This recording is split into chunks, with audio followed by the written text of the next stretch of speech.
En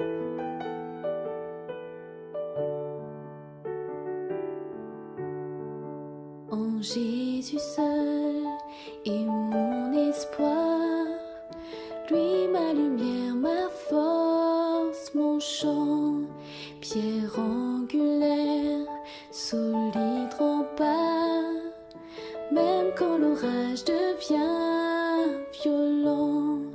Oh quel amour, oh quelle paix, les luttes cessent, la peur se tait, mon réconfort, mon plus grand bien, dans l'amour du Christ je me tiens. En Jésus seul, Dieu s'est fait chair, dans un enfant auquel mystère, ce don d'amour, de sainteté, haï par ceux qu'il vint sauver, jusqu'à la croix il s'est livré, sur lui la colère est tombée, tous mes péchés il les a pris, par la mort de Jésus je vis. Là dans la tombe il reposait, semblant vaincu par les ténèbres. Quel jour glorieux il apparaît, d'entre les morts il se relève, et sur ma vie par sa victoire, le péché perd tout son pouvoir. Il est à moi, je suis à lui, racheté par le sang du Christ.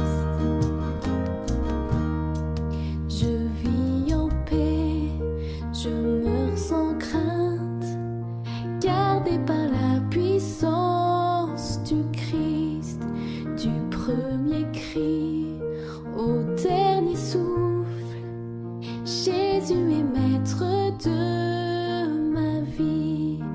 Les plans des hommes ou du malin ne peuvent m'arracher de sa main, et qu'il revienne ou me rappelle, par la force du Christ je tiendrai.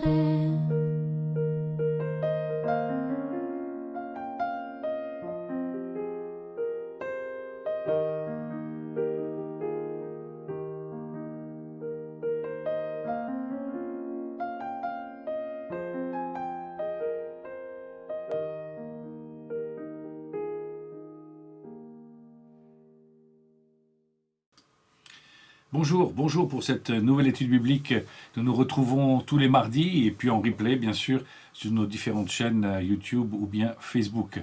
J'aimerais vous remercier pour toujours votre patience avec moi et vos encouragements. Et j'aimerais remercier ce matin une petite fille qui m'encourage, Emma, qui m'a fait un très joli dessin qu'on peut voir ici. Voilà, la Louvière, église de la Louvière, pour Joël. Merci parce qu'elle met aussi un petit mot, je crois qu'elle a regardé un film avec son papa. Dieu n'est pas mort, non, Dieu est bien vivant et bien à l'œuvre encore aujourd'hui. Merci Emma pour cet encouragement que tu m'as fait, merci pour ce petit dessin. Si vous voulez m'envoyer des dessins ou des petits mots d'encouragement, je suis toujours preneur, que ce soit de la part des enfants ou des adultes. J'aimerais vous proposer ce matin de prier pour les gens qui sont dans les grandes difficultés dans le sud de la France avec toutes ces inondations, ainsi que toutes ces personnes qui ont perdu leurs biens, leurs maisons, et puis des fois même un membre de la famille. J'aimerais qu'on puisse avoir cette pensée pour eux avant de nous réjouir dans la parole de Dieu, mais que toute cette parole de Dieu ne soit pas simplement quelque chose pour faire grossir notre tête, mais que cela puisse nous aider à aider notre prochain et à être un véritable serviteur en toutes circonstances. Seigneur, merci pour ces encouragements que nous recevons de semaine en semaine, pour l'auditoire qui augmente. Nous te prions, Seigneur, que tu puisses faire du bien à toutes ces personnes qui nous écoutent, qui nous regardent. Mais également, nous voulons te prier pour tous ceux qui sont aussi dans la souffrance, que tu puisses placer ta main bienveillante sur toutes ces personnes qui ont perdu leur bien, des membres de leur famille, des choses des fois qui peuvent paraître futiles, mais qui sont tellement importantes au moment de la désespérance. Que tu puisses placer aussi des chrétiens dans ces régions-là qui soient à même d'annoncer cette bonne nouvelle, qu'il y a une espérance vivante qui ne passe pas même au travers des différents événements que nous pouvons vivre. Pose ta main, Seigneur, sur toutes ces personnes qui sont dans la souffrance et donne-leur l'espérance qui vient de toi. Je te prie aussi, Seigneur, pour chacune personne qui va écouter ce message de ce soir, que tu puisses les entourer et les encourager. Au nom de Jésus-Christ. Amen. Oui, voilà, donc nous voilà dans une étude, nous serons dans Luc au chapitre 17, les versets 7 à 10, juste 4 versets, mais vous allez voir la richesse de ces versets et l'enseignement que l'on peut en tirer de cette parabole, toujours du royaume, qui va nous indiquer, qui va nous porter dans une réflexion qui pourrait se résumer en un mot, serviteur, oui, mais serviteur inutile. Et d'un autre côté, un autre titre que nous pourrions donner à ce passage-là, ce serait par exemple « Il n'y a pas de mérite à servir Dieu, il n'y a pas de mérite à faire son travail ».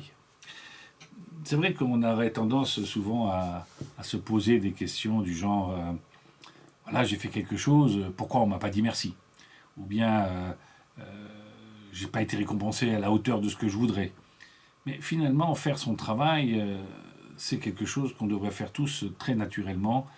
Et les félicitations, les petits bonus que nous pourrions avoir en plus, ce serait justement que du bonus, c'est quelque chose en plus, quelque chose qui sortirait de la normale, mais qui ne serait pas réclamé.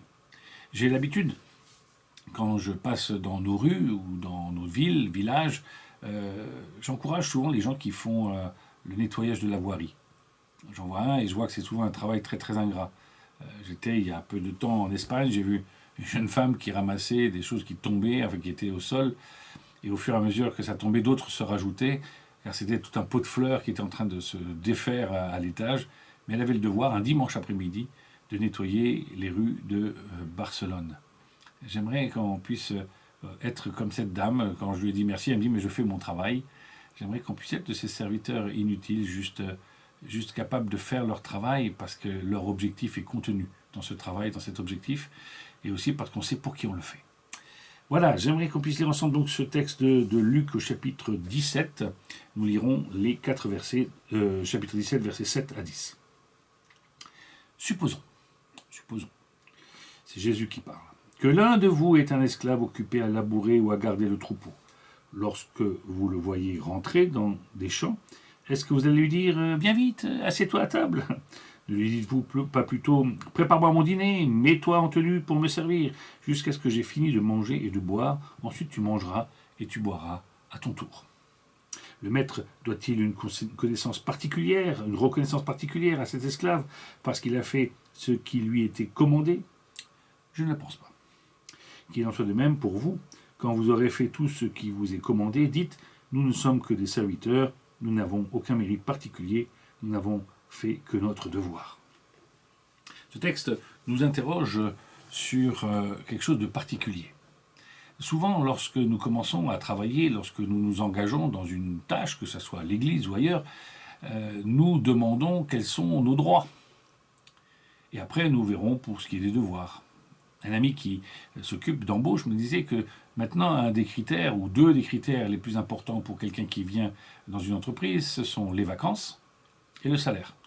On peut comprendre pour le salaire, mais les vacances, les congés, le fait d'être déjà absent du travail prime pratiquement sur le fait d'être présent. Par ailleurs, on a fait beaucoup de critiques ces dernières années sur la notation des employés. On a souvent dit que les employés ne devaient pas être jugés, évalués, parce que cela était du ressort très personnel, cela pouvait tellement être subjectif. Ce qui est vrai aussi, mais en même temps, nous avons remarqué ces dernières années que les personnes font de moins en moins leur travail sur leur lieu de travail.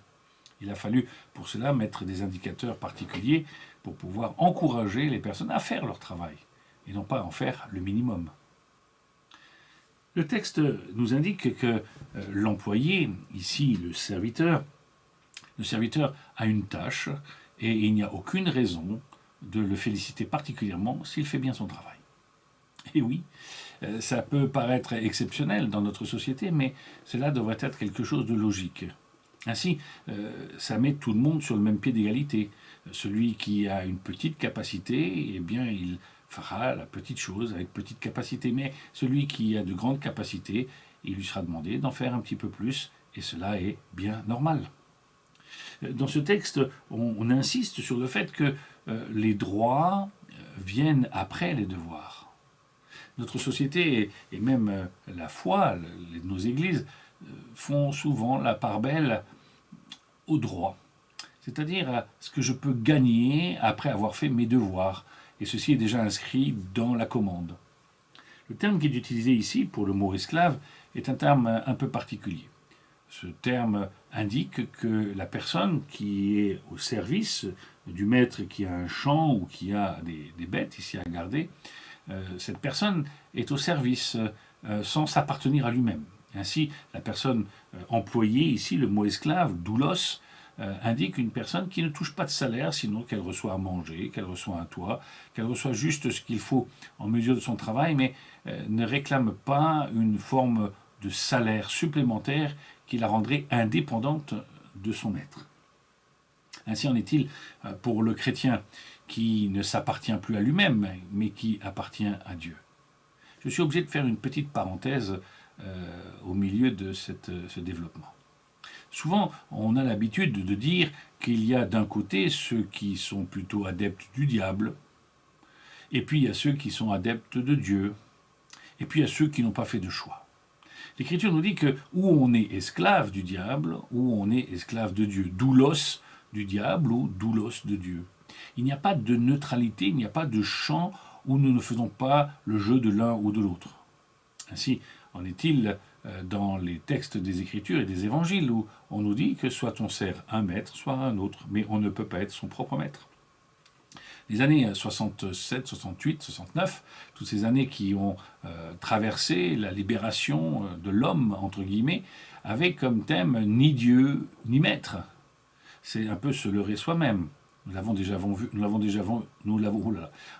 vu en ce qui concerne le péché. Je fais le mal que je ne veux pas faire, je n'arrive pas à faire tout le bien que je veux faire, nous montre qu'il y a quelque chose en nous, une règle, une loi, une nature en nous, une vieille nature, qui nous rappelle souvent à des choses que nous ne voulons pas faire. Ainsi, nous sommes esclaves de notre vieille nature, d'une forme d'instinct qu'on appelle ici le péché originel. Naturellement, nous ne sommes pas obéissants car nous déclarons que nous voulons des droits plutôt que des devoirs. Le péché en Adam et Ève nous montre combien l'indépendance de l'un et de l'autre désignait par là une manière de réclamer des droits et de se mettre quelque part à l'égalité. Vous serez comme des dieux. Nous voulons souvent être comme des maîtres tout en gardant les avantages d'être l'employé. La responsabilité du maître est de veiller et de s'assurer que son esclave soit en bon état et qu'il ait de bons droits. Mais pour ce qui est de l'employé, son devoir, c'est de bien accomplir la tâche pour laquelle il a été appelé. Je ne fais pas ici l'apologétique de l'esclavage, ou bien au contraire, l'Écriture nous montre combien les hommes sont égaux et n'ont pas à se monter les uns sur les autres par des droits ou par des devoirs, ou simplement par une revendication de la couleur de la peau ou autre chose. Non, bien sûr, le texte ne revendique pas cela.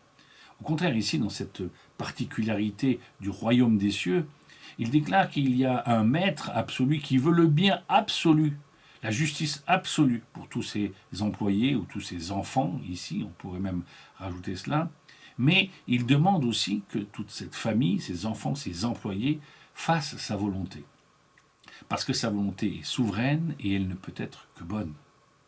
Être esclave du bien, c'est quand même mieux que d'être esclave du mal. Moi, être voué à faire le bien toute ma vie, je le désire ardemment, plutôt que d'avoir des doutes et d'avancer en dents de scie et de faire le mal quand je ne veux pas le faire, alors que je peux avoir quelqu'un qui m'aide et me garantit de faire le bien le plus souvent. Mais revenons à notre texte. Cet employé est donc employé dans les champs, ou ici peut-être à garder un troupeau. Et voilà que quand il rentre, aurait-il des droits particuliers parce qu'il a travaillé. Et il y a cette notion ensuite de dire que l'employé passe après le maître. Eh bien oui.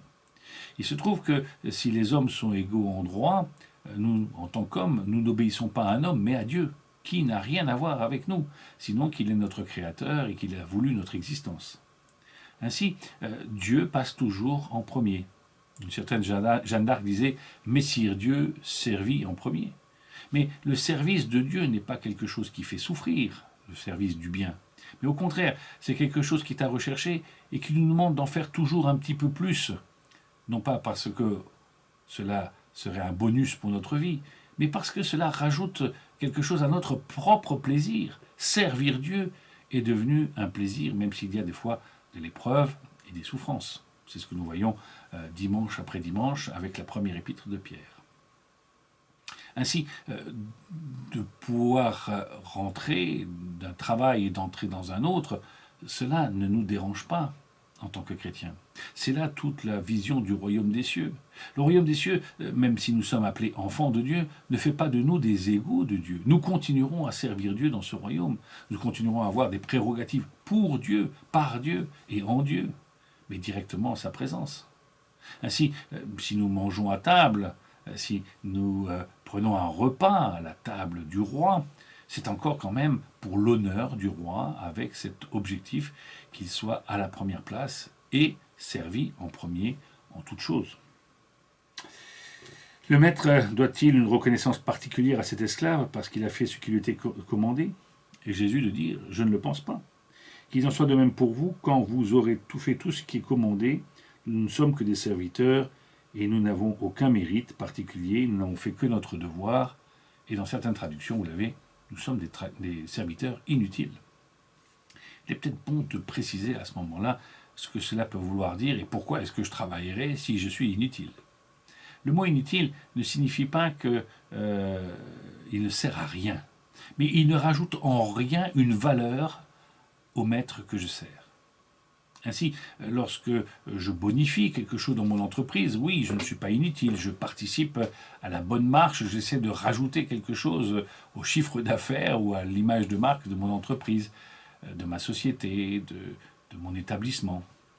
Ici, on fait remarquer que inutile signifie que nous ne pouvons toujours pas plus valoriser Dieu par nos œuvres. Nous ne pouvons pas valoriser Dieu par ce que nous faisons. Par contre, nous pouvons comprendre que nous sommes inutiles quand nous faisons tout ce à quoi nous sommes appelés. Autrement dit, nous devenons inutiles quand nous faisons parfaitement ce à quoi nous avons été appelés. C'est-à-dire le louer, l'adorer, le faire connaître, et puis aussi faire ce qu'il nous demande afin que son royaume, que la vision de ce royaume, de sa présence dans ce monde, puisse être plus effective jour après jour. Être inutile devient alors quelque chose de génial. Ça veut dire que je peux devenir presque transparent, je deviens aussi égal à toutes les personnes qui constituent ce royaume, avec la même importance et la même non-importance. L'ensemble des serviteurs laisse ainsi plus de place au maître. Il n'y a pas de concurrence entre nous, mais il y a bien l'idée que l'assemblage de l'œuvre de tous les enfants de Dieu va faire de ce royaume quelque chose de valorisant et qui permettra d'être particulier, de mettre en avant notre Seigneur et notre Dieu. Je ne sais pas ce que vous en pensez. Je pense que particulièrement dans la vision du travail dans l'Église, d'être dans une attitude d'humilité, de service, évite les écueils des gens qui se prennent pour des chefs, des gens qui se prennent pour des gens sans erreur, des gens qui ne se trompent jamais. Le serviteur admet que le seul juge de son travail, ce n'est pas lui, mais c'est bien son maître. Et que s'il a fait son travail, il a juste fait ce à quoi il était appelé. Et s'il a réussi à faire ce à quoi il a été appelé, c'est particulièrement génial et valorisant. Concrètement maintenant, comment pouvons-nous comprendre cela dans la dimension de notre Église, de notre vie et de notre présence et de la manifestation du royaume des cieux dans ce monde? Je crois que l'humilité, la sobriété, l'intérêt des autres, chercher l'intérêt des autres, comme nous dit l'Écriture, voir l'autre comme plus important que soi-même, devrait nous conduire à avoir une manière humble et sobre avoir une manière humble et sobre de notre vie chrétienne. J'aimerais prendre avec vous pour cela un texte qui se trouve dans Romains au chapitre 12. Romains chapitre 12 détermine notre manière de vivre les uns avec les autres. Romains chapitre 12.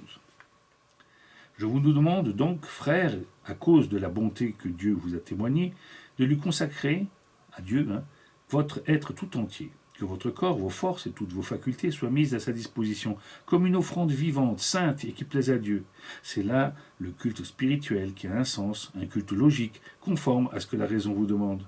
Ne vous coulez pas simplement dans le moule de tout le monde, ne vous conformez pas par votre vie aux principes qui régissent le siècle présent. Ne copiez pas les modes et les habitudes du jour, laissez-vous plutôt entièrement transformer par le renouvellement de votre mentalité, intelligence.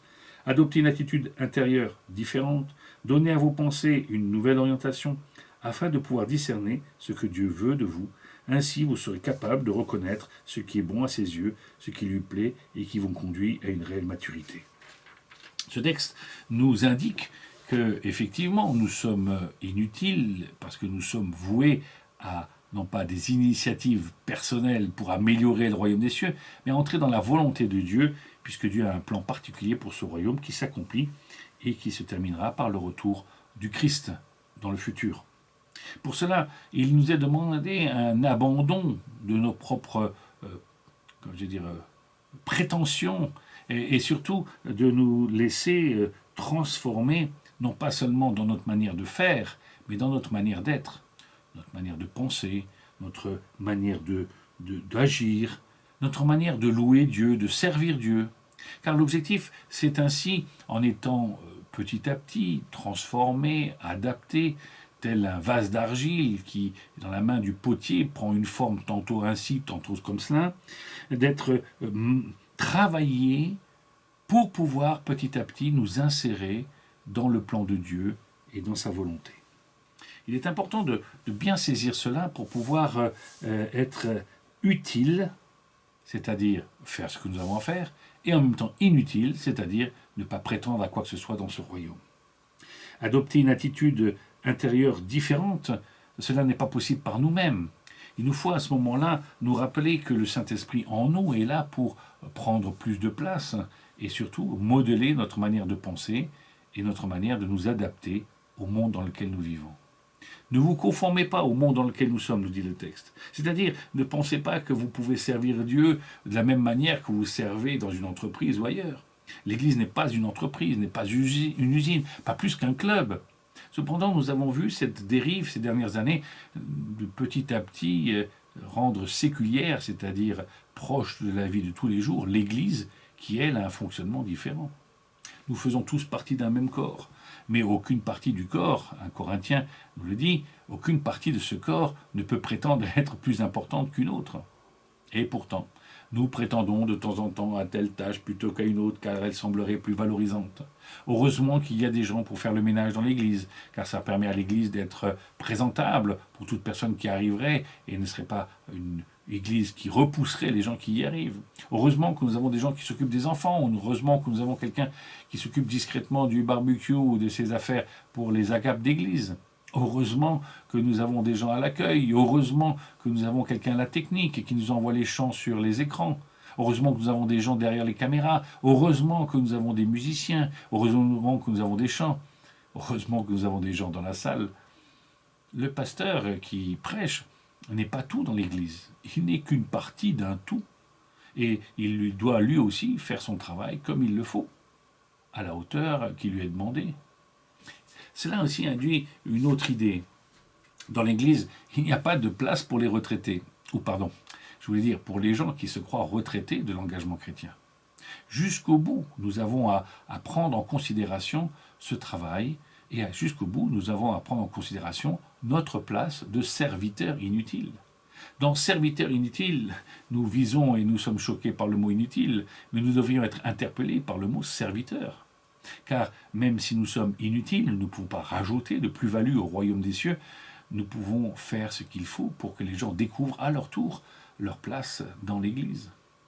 Ainsi en est-il des Écritures. Nous voyons un certain Paul qui était persécuteur, Saul de Tarse, qui va devenir Paul plus tard et qui va prendre une place prééminente alors qu'il était le moindre de tous, il le dit lui-même.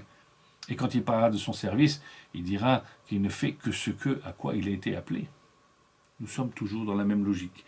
Dieu nous demande d'être tout simplement obéissants. Et pour être obéissants, il nous demande de nous laisser travailler de l'intérieur afin que sa volonté se fasse plutôt que ma volonté. Le renouvellement de l'intelligence ne consiste pas simplement à penser spirituel. Il nous demande à regarder de quelle manière nous pouvons nous adapter dans le monde dans lequel nous sommes pour être le plus efficace pour annoncer le royaume des cieux. Nous avons vu il y a quelques semaines, il y a 2 semaines je crois, nous avons vu cette étude biblique où nous parlons en particulier de pouvoir nous faire des amis, de pouvoir annoncer l'évangile avec des richesses injustes. Oui, utiliser, être astucieux, nous dit l'Écriture, pour que l'évangile soit là, c'est aussi obéir à cette notion de serviteur inutile. Trouver tous les moyens pour atteindre un objectif ne veut pas dire que nous serons plus intelligents qu'un autre. Ça veut dire que nous avons les capacités individuelles à atteindre cet objectif d'une manière ou d'une autre. J'aimerais juste continuer pour être toujours dans cette notion de service, le texte de Romains 12. Dieu m'a fait grâce. Romains 12, verset 3. Dieu m'a fait grâce. Il m'a accordé un ministère et des dons. C'est pourquoi j'aimerais vous faire quelques recommandations. N'ayez pas une opinion exagérée de votre importance, mais que chacun de vous s'efforce de se faire une idée juste sur lui-même. Ne surestimez pas vos capacités, n'aspirez pas à ce qui dépasse vos possibilités ou qui déborde votre vocation. Acceptez vos limites, celles que vous tracent les dons particuliers qui vous ont été départis en vertu de votre foi. J'aime bien cette expression qui dit qu'on a atteint les limites de notre incompétence. C'est-à-dire qu'au-delà d'une limite, nous rentrons dans le domaine de notre incompétence. Vouloir prétendre à être utile soi-même, s'auto-proclamer utile dans le royaume des cieux, indispensable, c'est un petit peu justement l'inverse de ce que nous demande le texte. Être dans une vision juste de ce que nous sommes, de savoir apprécier les dons que nous a donnés Dieu, c'est juste savoir être reconnaissant, dans le sens de la reconnaissance pas intellectuelle, mais d'être content, remercier, la reconnaissance des grâces que Dieu nous fait chaque jour. Il n'y a aucun d'entre nous qui peut dire, avec une fausse modestie, « Oh, je n'ai pas de dons, je n'ai rien ». Je peux juste dire qu'il y a des gens qui ne cherchent pas, des gens qui ne se mettent pas à l'écoute de Dieu. Car si Dieu a dit cela dans son écriture, que tous les hommes, toutes les femmes avaient au moins un don, eh bien, je crois que nous pouvons nous rendre compte que si nous écoutons Dieu, nous connaîtrons ce Dieu, et nous n'aurons pas d'opinion exagérée de nous-mêmes, mais juste l'idée juste de la place que nous devons prendre dans le grand puzzle que Dieu a mis en place. Oui, comme chaque pièce de puzzle est unique et vient se placer sur le puzzle, nous, avec nos dons, on ne nous demande rien d'autre que de prendre notre place dans ce puzzle pour former petit à petit l'ensemble des croyants de tous les temps, et ceux qui formeront, ou ceux qui forment déjà, mais qui formeront en totalité, un jour, le royaume des cieux, les citoyens du royaume des cieux. Ne pas avoir de prétention sur ce que nous devons faire, cela est possible lorsque nous prenons la mesure de la grande tâche à laquelle nous participons. On me racontait cette histoire il n'y a pas très très longtemps, sur l'histoire d'une petite fille qui disait avoir participé à la construction des cathédrales. Et quand on lui posait la question, mais qu'est-ce que tu as fait pour construire une cathédrale? C'est une histoire qui se raconte il y a plusieurs centaines d'années. Eh bien, il disait, moi j'ai participé à la construction de la cathédrale, j'ai apporté tous les jours la gamelle de nourriture à mon papa qui est maçon sur la cathédrale. Effectivement, quelle humilité, mais quelle vision. Notre vision doit aller au-delà de simplement ce que je fais, et cela me rend alors plus inutile et en même temps plus admiratif de la personne que je sers, du Dieu que je sers. De l'importance de l'imbrication de ce que je fais aujourd'hui dans cette œuvre, parce qu'il y a un dessein plus grand, celui de la réalisation, du rassemblement de tous les croyants de tous les temps, et donc du retour de Jésus-Christ à ce moment-là. Cette petite fille avait vraiment une vision juste. Elle a participé à la construction de la cathédrale, de près ou de loin. Mais son enthousiasme ne venait pas du sandwich qu'elle a apporté, ni même de ce que son papa a fait, car les cathédrales étaient faites sur plusieurs centaines d'années, des fois, ou plusieurs dizaines d'années, pardon. Oui, il y en a quelques-unes, c'est plusieurs centaines. Mais en tout cas, pour l'achèvement, eh bien, cette petite fille ne se voyait pas dans un bout ou dans la fin de l'œuvre. Elle se voyait participante de cette œuvre en devenir. Mais continuons pour terminer notre étude. Verset 4. Vous savez que tous nos membres et organes constituent un corps unique. C'est-à-dire que ce but que nous avons, il est unique à chacun. Nous formons un corps et la tête qui en est Jésus-Christ forme quelque chose d'exceptionnel, mais pas multiple. Ainsi, ce que nous faisons, l'œuvre à laquelle nous participons les uns les autres aujourd'hui, et ceux qui ont participé hier et ceux qui participeront demain, participent à la même œuvre. Ainsi, je ne peux pas me distinguer à l'intérieur de cette œuvre qui dure depuis plusieurs milliers d'années. Par contre, je peux alors prendre ma place et avec beaucoup de joie et beaucoup de fierté me dire que je viens dans l'alignement d'un certain nombre de personnes et je précède de nombreuses autres personnes encore jusqu'à ce que Jésus revienne. Vous savez que tous nos membres et organes constituent un corps unique. Pourtant, tous n'ont pas la même fonction. De même, nous tous qui sommes en communion avec le Christ, malgré notre pluralité, nous ne formons ensemble qu'un seul corps. Individuellement, chacun a besoin de tous pour être complet. Nous sommes mutuellement interdépendants. En effet, comme les organes entre eux, nos fonctions nous lient les uns aux autres. La tâche à laquelle nous sommes appelés par Dieu, que ce soit de l'enseignement, un service quelconque, un témoignage, de toute façon, nous sommes tous appelés à témoigner, à rendre compte de l'espérance qui est la nôtre. Je cite la première de Pierre. Eh bien, c'est important de se rendre compte que cet appel auquel nous sommes tous appelés vient s'inscrire dans un tout. Je viens après quelqu'un et avant quelqu'un d'autre. Dans une autre épître, Paul dira, eh bien, certains se disent de l'un, de l'autre, moi j'ai planté, moi j'ai arrosé et Dieu a fait croître. Ainsi, rendre gloire à Dieu, c'est cet aspect de l'inutilité, c'est passer au second plan pour que l'œuvre à laquelle je participe puisse prendre une première place par rapport à ce que moi j'aurais pu faire modestement, même si cela a l'air important. Par exemple, lorsqu'on construisait un mur à une certaine époque, avec l'arche que l'on faisait, il y avait une pierre qui s'appelle la pierre de voûte qu'on mettait. Eh bien, la personne qui mettait la pierre de voûte était régulièrement quelqu'un d'autre, afin que personne ne puisse se targuer d'être celui qui avait achevé le travail. Nous non plus. Nous ne sommes pas de ceux qui achevons le travail. De toute façon, l'important, c'est celui qui a commandé l'œuvre et qui en est le maître et l'architecte, c'est-à-dire Dieu lui-même, le Christ, que nous devons laisser à la première place. Si je suis ce que je suis, c'est à cause du Christ. Si je suis serviteur, c'est grâce à Christ. Si j'ai une perspective et une espérance du royaume des cieux, c'est grâce à Dieu, Christ et la conviction du Saint-Esprit à l'intérieur de moi-même. Verset 6. Nous avons bientôt terminé. Et pourtant, nous sommes tous différents, exactement comme les organes et les membres du corps. Nos talents varient suivant les grâces qui nous ont été conférées. L'un a reçu le don d'adresser des messages inspirés, que ces paroles découlent de sa communion avec Dieu et qu'elles restent conformes à la règle de notre foi. Un autre a le don d'exercer des activités pratiques. Il s'est vu confier le ministère du diaconat ou la gérance de biens matériels, qu'il prenne ses responsabilités au sérieux et serve les frères de tout son cœur. Un autre est doué pour expliquer la parole de Dieu et exposer la doctrine, qu'il se consacre à cette tâche et qu'il utilise son don pour instruire ses frères. Un autre sait exhorter et consoler, qu'il prenne fidèlement soin de ceux qui lui sont confiés et que ses paroles leur apportent un réel réconfort. Que celui à qui Dieu a confié des richesses matérielles en fasse part généreusement, qu'il donne en toute simplicité, sans calcul ni arrière-pensée, que celui qui est chargé de distribuer les secours soit impartial, que celui qui sait diriger le fasse avec autorité et zèle, que celui qui préside les réunions y mette tout son cœur. Si vous visitez les malades, apportez-leur la joie. Si vous exercez la bienfaisance, faites-le avec le sourire. Toute cette énumération, pour quelle raison est-elle là ? Bien, il dit des choses, comme on dirait, les vérités de la palisse. Que celui qui parle de la part de Dieu le fasse bien.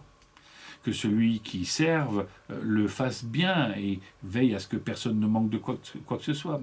Que celui qui gère les finances le fasse de manière juste. Et ainsi de suite, pour dire que chacun a sa tâche, il n'y en a pas une plus grande, mais chacun nous aurons des comptes à rendre, mais surtout dans la perspective de nous voulons donner l'excellence pour Dieu. Nous voulons donner ce qu'il y a de meilleur de nous-mêmes. Puisque Dieu nous a donné la capacité, nous a appelés à certaines tâches, alors nous ne devrions même pas rechigner pour cela. Nous devrions même avoir honte de ne rien faire dans cette œuvre, de dire que c'est à l'autre, que l'autre est plus doué. C'est de la fausse modestie cette fois-ci. Dieu vous a appelé, Dieu vous a qualifié, alors maintenant, entrez dans cette œuvre. Nos églises sont souvent au bénéfice du déficit. Au bénéfice du déficit, les deux mots ne vont pas ensemble d'habitude, mais nous sommes au bénéfice d'un déficit d'engagement. Où sont les chrétiens? Où sont ceux qui vont servir ici ou là, ne serait-ce que par une petite tâche? J'ose me rappeler les exemples de l'Ancien Testament avec ce cher Samuel qui, lorsqu'il entend la voix, se lève et va se présenter et dit « Seigneur, me voici. Seigneur, me voici. » Le service et l'humilité, la notion d'inutilité commence par cette idée, non pas de « je viens pour faire ça, ça et ça », donner des ordres à Dieu ou expliquer à Dieu ce que j'aimerais faire et dans quel ordre je veux le faire, mais plutôt de dire « voilà, me voici, selon ta volonté, qu'elle soit faite sur la terre comme au ciel ». C'est vrai que ce Notre Père nous rappelle cruellement, peut-être pour certains, qu'il y a urgence de servir maintenant, car le royaume des cieux est en marche, il s'accomplit, et il arrivera à son terme prochainement. Je ne sais pas quand, mais je sais qu'il sera là. Dieu nous demande d'être prêts pour que, à ce moment-là, il puisse trouver de la foi encore sur cette terre. La foi ne considérant pas simplement ce que je crois, mais l'obéissance qui vient servir celui en qui je crois. Effectivement, pour conclure, j'aimerais vous dire qu'il est important pour chacun d'entre nous de prendre conscience que nous sommes des serviteurs inutiles, mais pas des serviteurs inutiles de rien du tout. Je crois qu'il est important de nous rendre compte que nous sommes inutiles parce que nous n'avons aucun mérite à faire ce que nous faisons. Nous accomplissons notre tâche, pas plus, pas moins. Juste parfaitement et régulièrement ce à quoi nous sommes appelés. Nous ne pouvons pas passer non plus 10 ans à essayer de découvrir quel est mon don. Dieu ne permettra pas cela. Mais simplement en vous approchant de Dieu, en disant « je désire être obéissant ». Je désire avant de compter mes droits, de savoir que parce que je suis enfant de Dieu, j'ai ceci, j'ai cela, etc. J'ai d'abord le devoir de représenter le Christ sur cette terre, dans ma famille, auprès de mes amis, à droite, à gauche. J'aimerais vraiment vous encourager à avoir cette vision du service et de la foi. La foi, c'est l'obéissance. C'est pas simplement quelque chose d'intellectuel ou dans la tête ou de spirituel. C'est mettre en pratique, aujourd'hui, ce que Dieu nous demande à chacun. Sommes-nous prêts à rendre paisiblement compte de notre espérance? Que Dieu vous aide dans cela. S'il y a des questions, vous pouvez toujours m'envoyer vos questions, car c'est une question délicate, bien sûr, mais je serai très content de vous encourager sur cette voie. Soyons obéissants, des serviteurs obéissants. Et le reste, pour le reste, les récompenses, tout ça, on verra ça plus tard. J'ai confiance en Dieu. En attendant, au boulot. J'aimerais vous présenter un ouvrage que j'aime bien. Voilà. Jésus l'a dit. Voilà, vous le voyez bien là. Jésus l'a dit. C'est un ouvrage avec 10 paroles révolutionnaires. C'est ainsi qu'il se présente. C'est un de mes amis, Steve Timmis, qui a écrit ce livre. Et j'aimerais juste vous expliquer en quoi consiste ce livre. Il dit par exemple qu'il y a des phrases que Jésus a dites et qui sont quand même franchement difficiles à mettre en pratique. Une phrase, aimez vos ennemis. Pardonne jusqu'à 70 fois 7 fois, 70 fois 7 fois. Restez en éveil. Tu aimeras ton prochain comme toi-même. Heureux les persécutés. Tout homme qui se met en colère mérite de passer en jugement. Faites de toutes les nations des disciples. En fait, il y a 10 phrases ici dans cet ouvrage qui comporte environ 150 pages. Il y a des phrases comme ça qui sont difficiles à mettre en pratique. Et ce livre nous explique comment mettre ces choses en pratique. Et cela devrait nous encourager fortement. Voilà, je vous remonte ce livre. Jésus l'a dit, si vous voulez, et pourtant Jésus l'a dit. Je vous y encourage. Je vous souhaite à chacun vraiment une très bonne semaine, d'être obéissant, d'être serviteur, et de juste vous réjouir de pouvoir servir. Même si vous ne voyez pas encore de récompenses, elles sont assurément plus tard et elles seront à la hauteur de ce que Dieu voudra vous donner. Nous avons un Dieu qui est bon, un Dieu qui est juste, alors pourquoi s'inquiéter? En attendant, au boulot. À bientôt, à mardi prochain.